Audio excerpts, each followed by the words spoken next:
Good evening to all of you. Good evening, good evening, good evening. The other day, we didn't get a chance for a Q&A, and God help those in Zimbabwe and Mozambique. I don't think they realize what they're about to be in a mess. Let me pull up something real quick, guys. Oh, another question here that was really, where'd it go?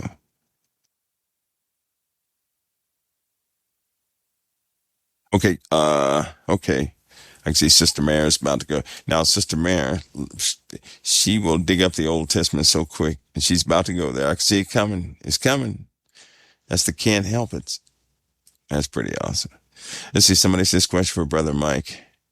As the perturber draws closer, will it eventually slingshot around the sun and then head back away from us? Estimations on how many days, years process will take. Okay, I'll answer some of that, not all. In a binary system, the other star, two things about the other star. One, it's going to be very dark to any sensor out there. So you're not going to be able to really see it until it gets in a proximity where it actually begins to interact with us. Why? Because it's you're trying to see something that is not really hot enough to emit a bunch of light. It's not a burning star like the sun. It's putting off infrared. Sometimes it's very difficult to detect infrared. As far as its speed, now this is the big one. You guys ready for this? The speed. And this is the trouble spot. Right now, our sun is moving at an incredible rate of speed, right? You normally don't think about our solar system and think about the sun moving at all, but it's moving at a tremendous amount of speed. The opposite star is not moving at the same speed, right?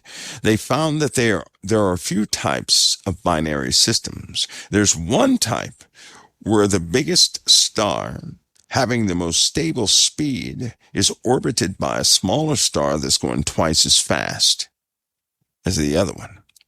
So when we're talking about how fast is this thing moving, in order for it to pass they estimate 3,600 years, that thing is flying. That thing is really flying. That thing is flying. That thing is going so fast. So fast that when you notice, when they detect it, right, within days, it will be in some sort of hyperpassage with our star, with the sun. Now, there's phenomena that happens when it starts to pass. You ready for this? They've observed these things. That's what I'm talking about. When the second smaller star gets close to the primary star, the photons of the primary star are drawn to the highest gravitational pull, which would be the secondary star in the star system. Not the planets, but the stars. Right now, Jupiter has a pretty strong pull, right? And if you take notice, wherever Jupiter is, it influences CMEs from the sun. Have you guys noticed that? It does. The bigger planets influence CMEs on the sun, all right? If you know where they are, then you'll understand the CMEs being ejected, right? When the secondary star comes in, everything is going to be diverted to the new gravitational pull, this electromagnetic connection that's going to be made. It's going to outweigh Jupiter, all the gas planets, Saturn, Neptune, all those places.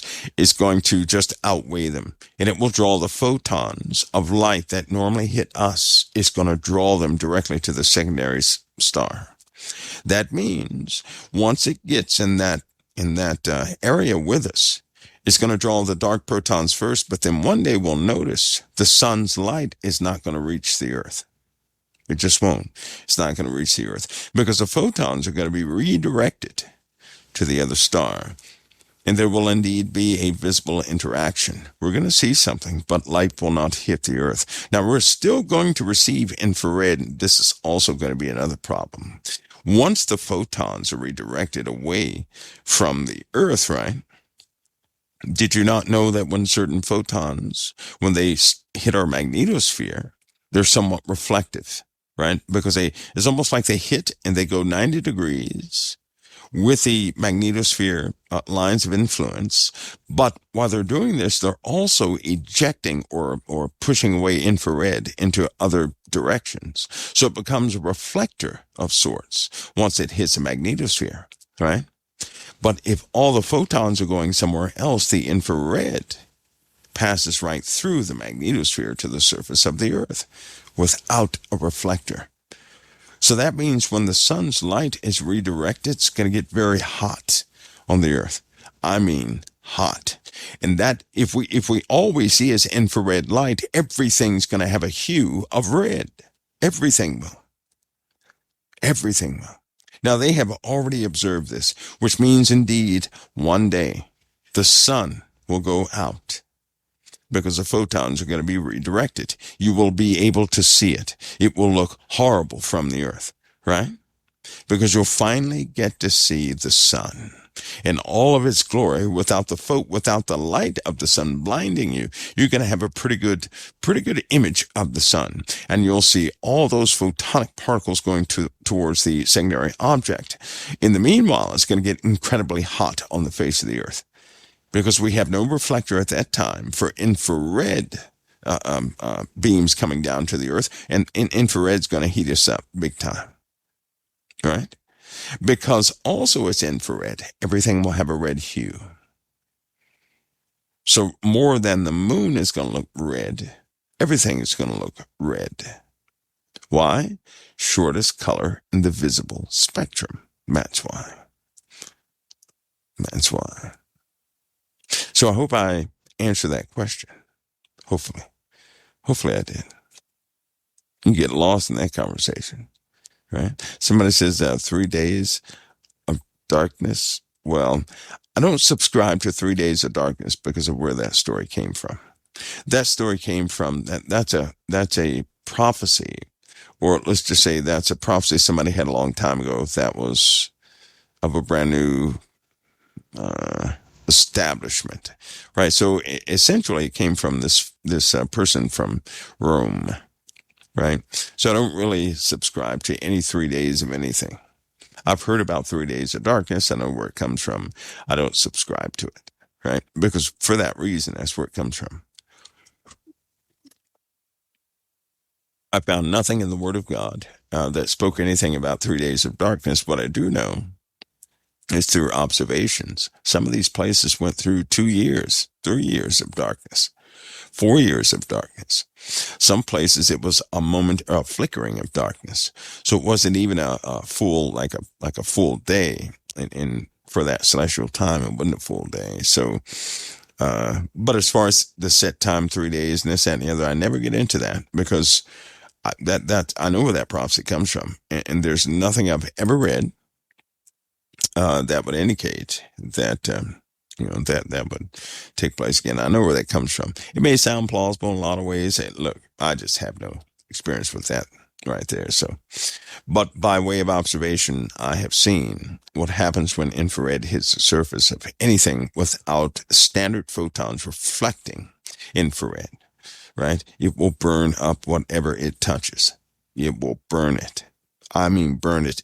In that hour, we're going to see mountains, potentially like very high mountains in the upper atmospheres, because they're so high that infrared is going to be so intense. You could see that rock molten and starting to come down. We will likely witness something like that, if we're alive during that time. Now, this thing is moving incredibly fast. Now, the part of the question was about how long is it going to take to pass us? Well, because it's moving so quick, we will see some sort of, with all of these inbound stars like that, astronomers will probably pick up and say, something out there is really red. It's kind of dim blinking, but it's really red. And then that'll be our 1 day warning, right? Because after that, all bets are off. When it goes around again, going on its way out, it will begin to do the same thing it did on the way in. Gravity is going to be altered. It will. It'll be altered. And so it going back out, it's going to go back out extremely fast. Now, this I want you to see. As it comes in, it speeds up. Right? It's already going fast. As it comes in, it speeds up. I mean, it speeds up incredibly fast. Fast to the point that most things that are bound to the inner solar system are going to get jostled out of orbit. Right? It is that fast. The influence is that heavy. And no doubt it's going to cause orbital changes. In actual findings, not what we've been taught, not what I was taught when I was young, but in recent findings, they suspect something different with the order of the planets. And they kind of agree with archaeology and what they have found, right? A lot of things in school books, they're given to prop up, um, because you can't say a school book has been wrong. You can't say that. That would just kill a kid's, enthusiasm for going to school in the first place. The one thing a child must have in their minds when they go to school is that nobody made a big mistake in the books. So if you admit that gravity is not what you thought it was, that electricity is not what we thought it was, that even conducting something is not what we thought it was, you can't put that in a book, right? Because that would be saying I was wrong. And as soon as you say that to students, I was wrong, what's going to stop you from being wrong again and again and again and again in that student's mind? So they need their confidence. But this thing will come in incredibly fast. And the nature of how things truly are on the face of the earth is going to change. Now, there's something else too. For some reason, historically, every time in archaeology, all the stuff they've been collecting indicates that every time this thing has come through, life forms showed up. I'm not talking about ET, none of that stuff. No, life forms showed up. Now, the tricky part to this is, when I say life forms, I mean life forms showed up. Terrible things on the earth. And also helpers on the earth. They showed up. But every time this happened, it was almost like these things that came, they repaired the ship, of course, or whatever they had. Whatever they were utilizing was obviously repaired, so they say. So not only do they show up, come out of crevices and everything else, but humanity goes straight down the tubes during those days. Those are the dark days for humanity, they call them. That's when humanity they're faced with a reality they don't want to be faced with, right? Every single time that's happened. That's why they spend all that money to go and get everything they can get, because they're trying to figure out a story and what can they do about it, right? A lot of what is spent is they're trying to save themselves from what they know they're going to face. And I kind of agree with that, even biblically, because it says if men's hearts are going to fail them for fear, first of all, if your heart fails, you just had a heart attack, right? So people are going to have heart attacks for looking after those things which are coming upon the earth, meaning they're going to look or contemplate those things that they know are coming upon the earth. And it's scary enough to give them a heart attack. A meteorite won't do that. It won't. It's just not going to do it. But if you found out there were life forms on this planet of a different nature and that they would be set free during that time, okay, that's a different story, right? That's a different story, because then your imagination is going to go all over the place. How long will that process take of its, coming in and passing? I believe this is mentioned in, in fact, that's what I see in Revelation, right? I remember the first time I mentioned that on COT. A lot of people said they never heard that before. But let me show you guys what I'm talking about. Because I said it looks like something parked itself between. I just want you guys to see it. You give me your opinion on this, right? I'm just going to share it with you. It's right here in the Bible. Let me read it. Now, guys, don't get me wrong. I'm not bragging about anything, because I was crucified, persecuted, When people say they never heard this before, that's outrageous. That's what they said, but I can't help it. I have to go with convictions. All right, it says this. Look, I'm going to go ahead and read it. You ready? And the fourth angel sounded, and a third part of the sun was smitten. Now, first of all, you cannot smite a third part of the sun because the sun is not solid. Now, let me continue to read. A third part of the sun was smitten, and a third part of the moon, and a third part of the stars, right? So that a third part of them was darkened. Now we understand. So it says a third part of the sun was smitten, a third part of the moon was too, and a third part of the stars. Well, we know it's not a piece of paper where you can hit it and that piece of paper fall off and it's just blank. No, that's when something gets in the way.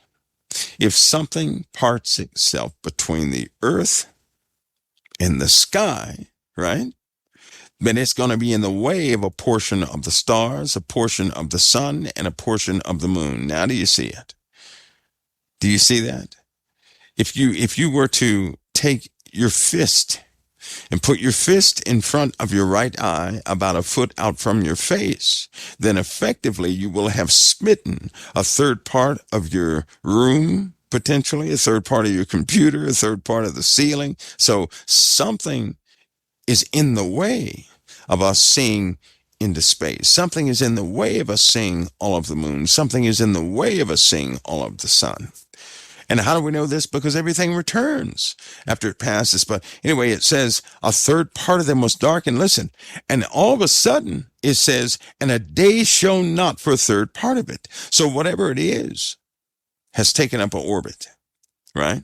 And because it takes up an orbit, a third part of the day is darkened. And that makes absolute sense. It works in modeling and everything else, right? But here's the thing. When this thing shows up, whatever it is, right, then it says, and I beheld and heard, flying through the midst of heaven, saying with a loud voice, woe, woe, woe, unto the inhabitants of the earth by reason of the other voices and the trumpet of the three angels, which are yet to be sounded. And what happens? As soon as this thing parts itself, and the fifth angel sounds, and I saw a star fall from heaven unto earth, and to him was given the key to the bottomless pit.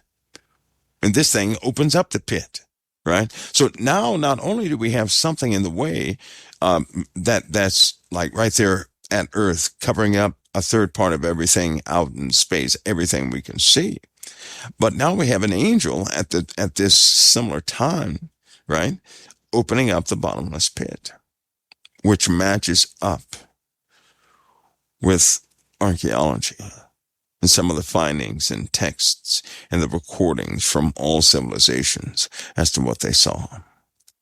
Now it lines up.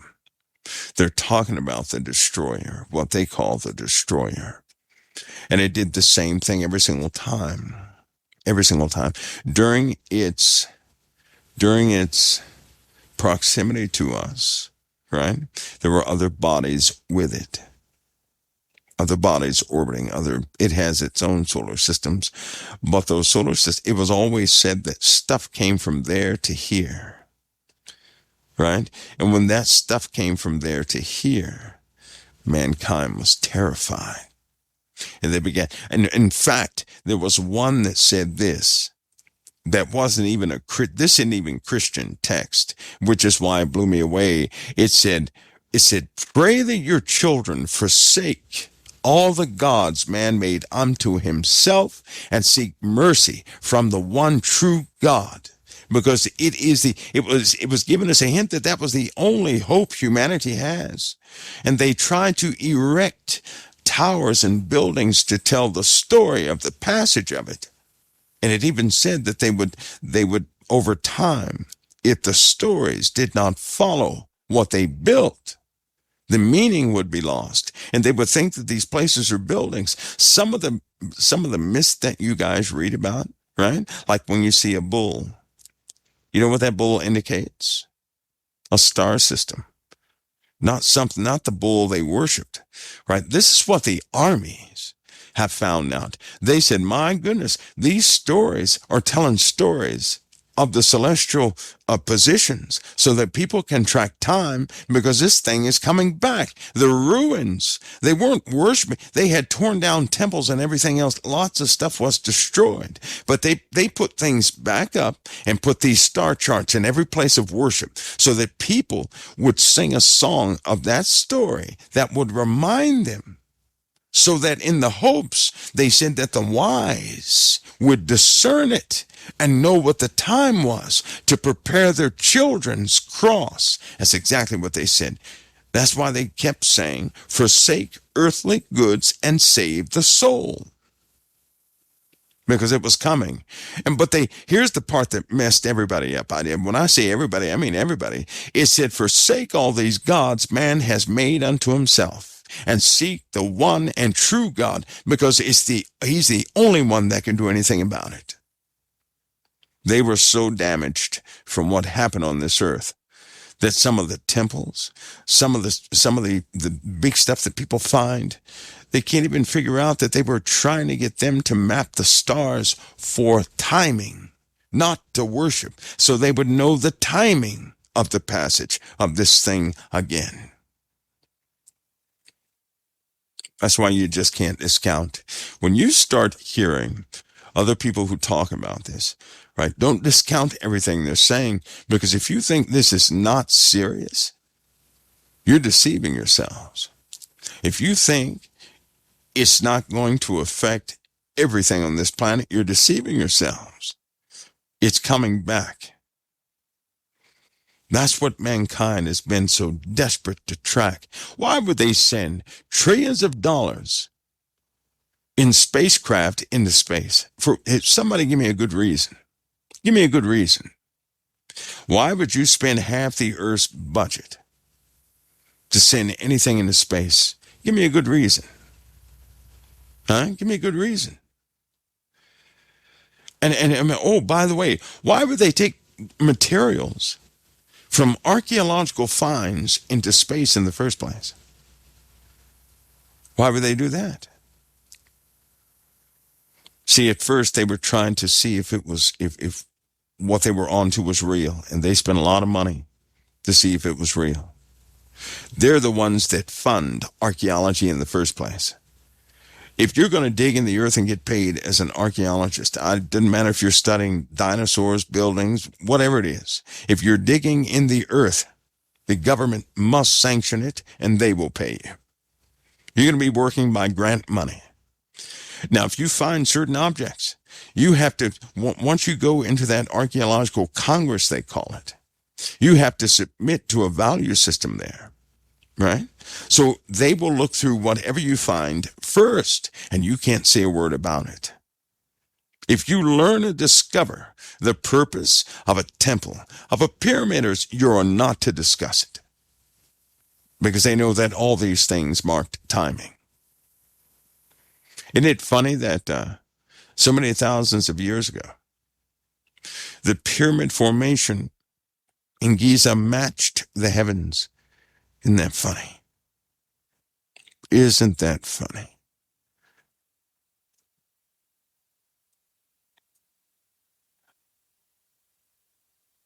Folks, they're very concerned, and they know exactly what's coming, and they have a lot of details on it, and they're watching it. They verified it too many times already.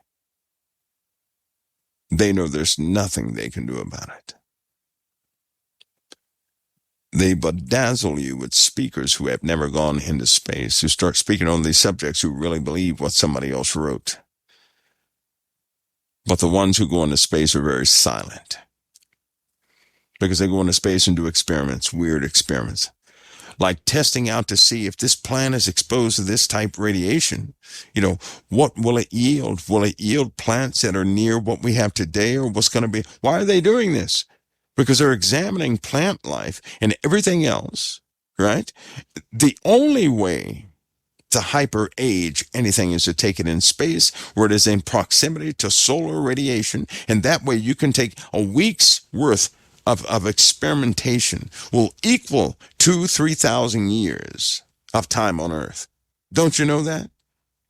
They need that radiation exposure. They need it to be natural. They need to be within the magnetosphere so that everything is replicatable. They need to see where they're at, what time they're in. They're trying to mark the time of the coming of this thing. They have devoted trillions to watch it on a continuous basis.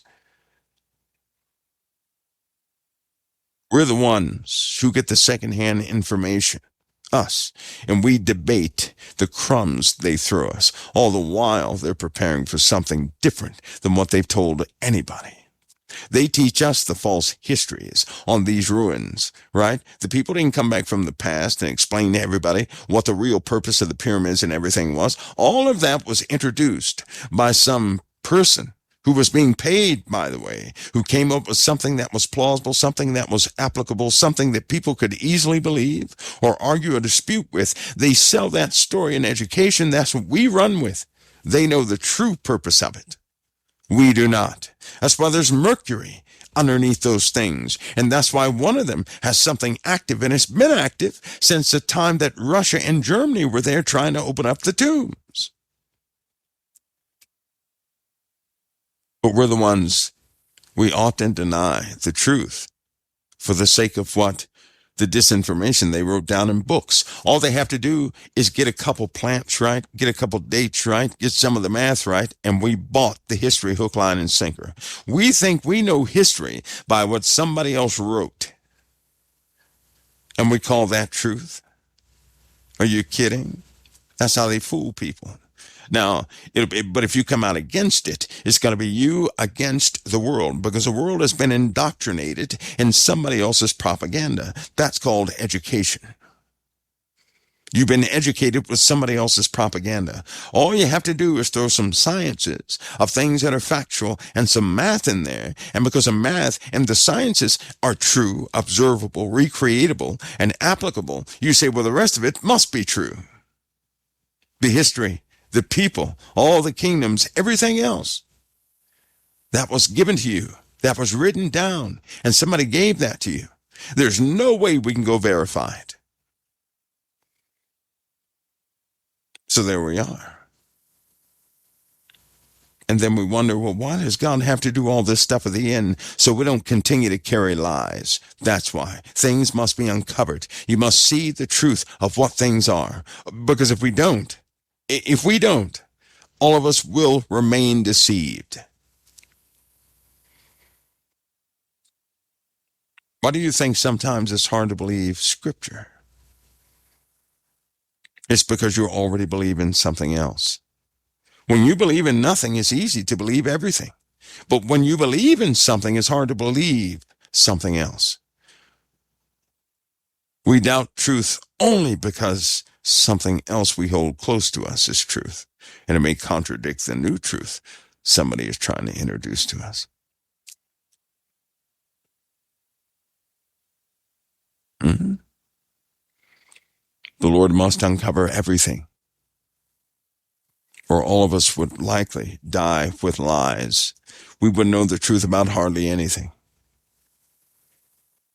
And if you don't think it's important that we know the truth, how many people have defended knowledge in a book and called another person an idiot because they didn't believe what you believed from a book? That's why I don't like talking about subjects unless I've been there, unless I've touched it or worked with it. And that limits me on what I can talk about.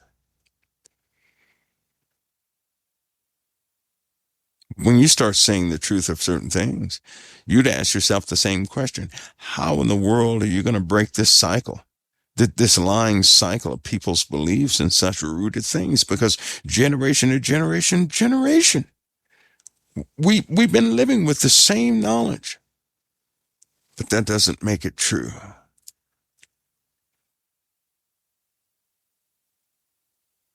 Why do you think everybody's theorizing right now?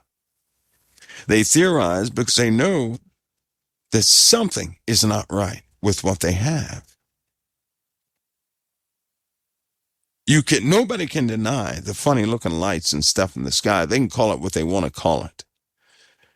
But it is God that said he would have everything spoken in secret yelled from the rooftops, that nothing that was spoken in silence is going to be kept secret. Everything is going to be exposed. He already told us that.